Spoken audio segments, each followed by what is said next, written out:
your dad left, and then was yourself and your mum in Edinburgh, then going to the west of Scotland? Yes. Wow. My dad left when I was 8. Yeah. Yeah. I tracked him down many, many years later in Solihull, near Birmingham, and with my second wife.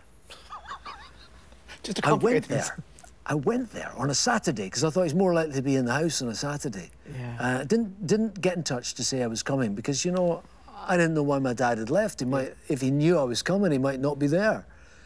So we turned up and knocked on the door, and this lad came to the door, and he was about 11 years old, and that's my half brother, and he didn't know I existed. And he wouldn't let us in because we're kind of bohemian-looking weirdos on the street in a housing estate outside Solihull. And so we waited. And after half an hour, my dad drove up. There he was. I hadn't seen him for 28 years. And I could sort of recognise him. Yes, of course it was him. And we spoke to him, and he was very, very surprised. And oh, I always knew this day would come, he said, with the tragedian's flourish.